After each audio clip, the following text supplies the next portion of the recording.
Why do we love football? Why does football bring the best and the worst out of us? What are these emotions, these different emotions that we feel while watching the beautiful game?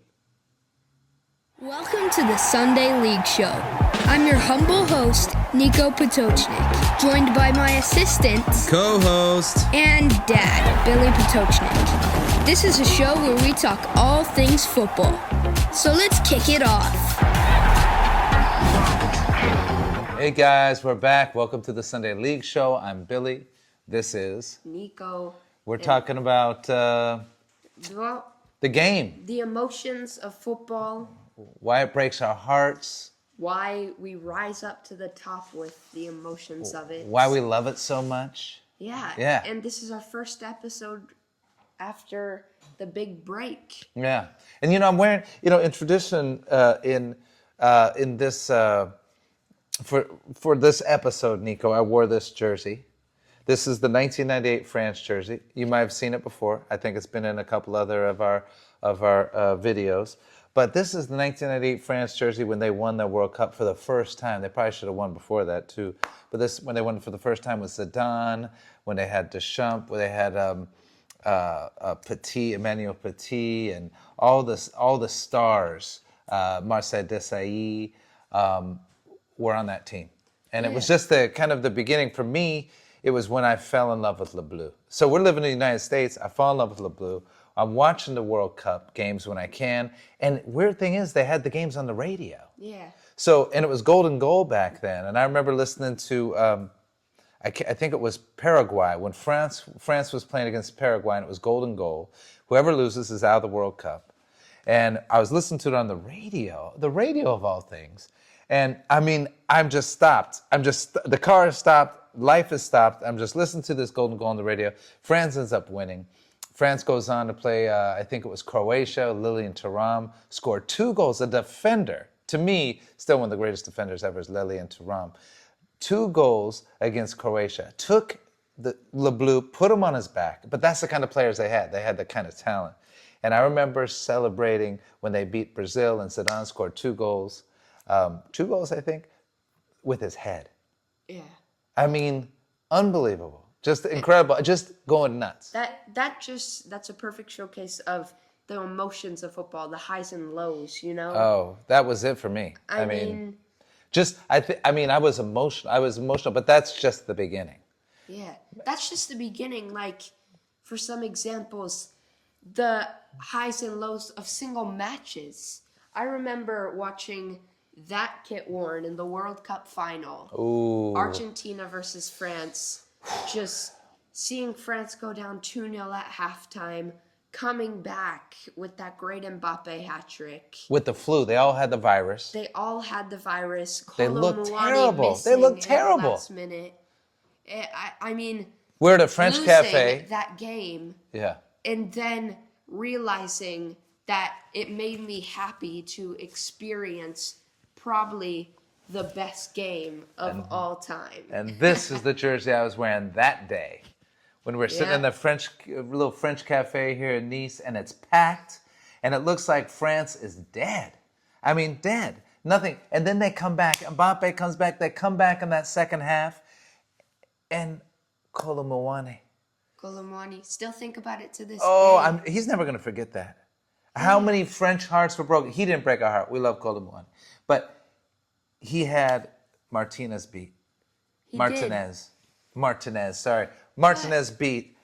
You thought, that's it. France is going to win this thing. They're going to turn this whole thing around. I mean, everybody's already celebrating. Yeah. And then Martinez gets that foot out. And that's it. Stops that, and then they lose in the shootout. I mean, it's just that raw emotion. Some of the best moments of my life have come from football. Some of the lowest points of my life. I remember as a kid, I would throw all my Arsenal jerseys away because we would lose to Watford. Oh yeah, or Swansea. Any game, it doesn't matter. Being Spursy. If Arsenal lost, he's not a fan anymore. All his Arsenal stuff goes into the garbage can.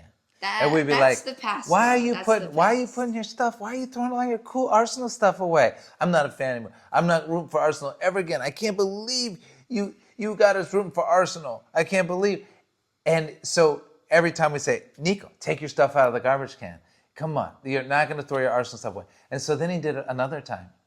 And we didn't say anything. We just said, go ahead. We didn't say anything. He just put his stuff in the garbage can. And he's so used to saying, go get your stuff out of the garbage can. You're not going to throw your stuff away. And this time we didn't say anything. And Nico just looks at us. Aren't you going to tell me to go get my stuff out of the garbage can? No, if you want to throw your Arsenal stuff away, go ahead and throw it away. It's okay, it's fine. Well, you know? And finally, of course, obviously, he sneaks over there and he pulls his Arsenal stuff out of the garbage can himself. But that's what the game does to us. Then the highs. Reece Nelson scoring that last-minute winner against Bournemouth to keep us in the title race, only to bottle it in the last games of the season against Southampton. My first ever Sunday League show video. Losing at Crystal Palace. I mean, I can think of all these losses. The loss of all hope. Now, we're talking about Arsenal, and you guys might be like, man, I'm tired of hearing about... Okay, but that's the team for us, for the most part, that is really attached to my heart. Now, I got other teams I love or like, but Arsenal's the team that's attached to my heartstrings, and the blue. And you know, if the U.S. national team's doing well, I'm rooting the same for them. I can't help it. I'm rooting for them.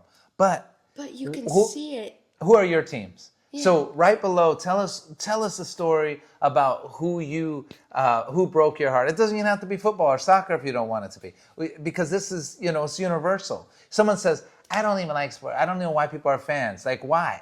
You know? And I'm like, you know why? Because being a fan is the selfless act, the most selfless act. All that's in it for us is emotion. That's it. It makes us human. I mean, the thing about being a fan is, it is the ultimate selfless act. It's not like they're paying our rent. They're not going to pay our mortgage.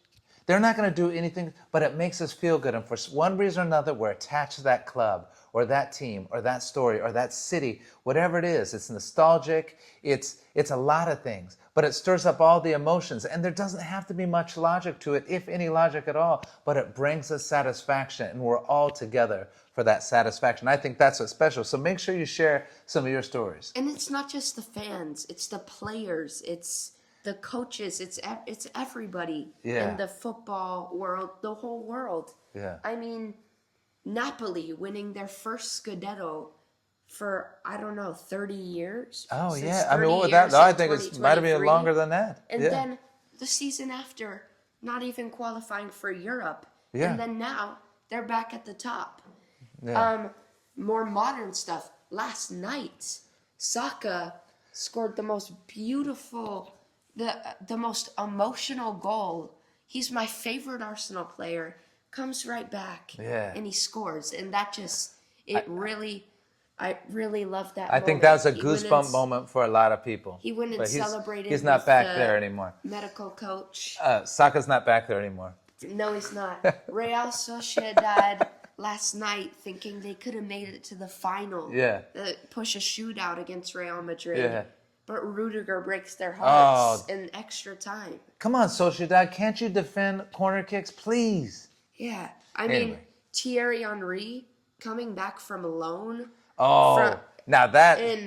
I still love that clip that you can see floating around social media with a great song, Funeral, by a band of horses in the background.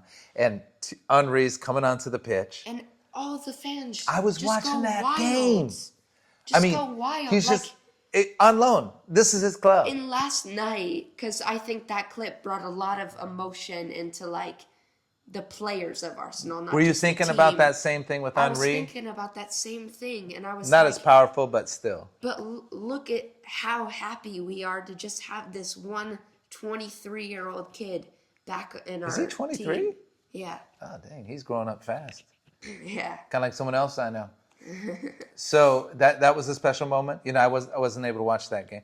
Were you thinking about the clip that you saw? Because Henry, that clip with Henry was, you were just like a little guy. I remember watching that game live. You might have been watching it, but if you were just tiny and you wouldn't remember it. But I remember watching when Henry was coming on the pitch. He was playing for the New York Red Bulls at the time, and he came on the pitch.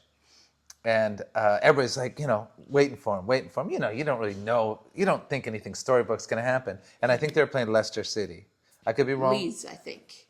Oh, it was Leeds. Yes, thank you. It was Leeds. They were playing Leeds. That's right. And he comes on the pitch, and he scores that beautiful goal. You know how Henry. That classic nobody does Thierry Henry. Opens up his hip, opens up his hip and slides that ball across the face of the goal, beyond the keeper, and just it finds its way into that far corner. I mean, nobody that did that like Henry did. It was just unbelievable. Great. It was just great moments. And you see it like, you see the downsides of it. Like, the football, it's more than just a game, you know? Dele Alli coming out about his childhood in that interview and finally coming back to football. I mean, there's so many highs and lows. Yeah, definitely. Zidane walking off with his head held low after headbutting. Walking by that trophy that they probably should have won. I mean, they were the better team.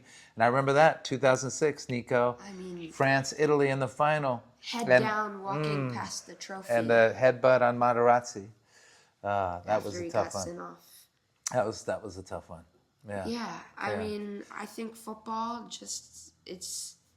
it's just a great sport. It is. It's incredible. It's more than just a game, like I've said.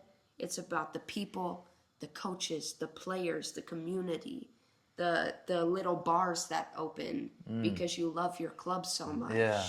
We before we moved to Europe, to here in France, we lived in Denver, and there was a bar called Three Lions, and it was this bar in this main drag in Denver called Colfax, and a main street in Denver called Colfax, and it's this great street, a great urban street. You know, everything happens on Colfax. Yeah, so my first Arsenal memories come from that bar. Come from going to that bar. But so, you know, the time difference, you're getting up sometimes at 7 o'clock in the morning, you're going to that bar and Three Lions, and they got pints going, they got incredible curry. I mean, really, really good curry. And some silly, stupid reason, corporate reasons, don't get me started, they end up closing this bar. Now, this is the same bar that would be standing room only for games, so Arsenal games, you know, El Clasico, you know, packed with every watcher. They wouldn't even be Barcelona or Real Madrid fans, and everybody's there to watch the game. World Cups, it's packed. I mean, this bar was an incredible football bar, and it wasn't the only football bar in Denver, but it was definitely the biggest football bar, and then some reason they closed. But getting up early in the morning to go to this bar, and you see other, you know, Arsenal fans or Man United fans, or I'm not going to say a couple other clubs, but, you know, Liverpool fans, you know, they're rooting on their clubs on different TVs, and you're up at 6:30, 7 o'clock in the morning to watch your team play, and you're drinking Guinness. It's an amazing experience, you know. And so this is what it's all about, you know. Just meeting my wife. I told her one night we're going out. I was kind of feeling weird about it. I was like, I got to get up early tomorrow morning. Oh, why you got to get up? Sorry, I got to get up at 5:30. It's a Saturday morning. And I'm going to watch, why do you have to do that? I was like, well, I'm going to go watch my favorite soccer team play. Oh, really? And I was like, yeah, and I'm going to go to the pub. And she goes, I want to go.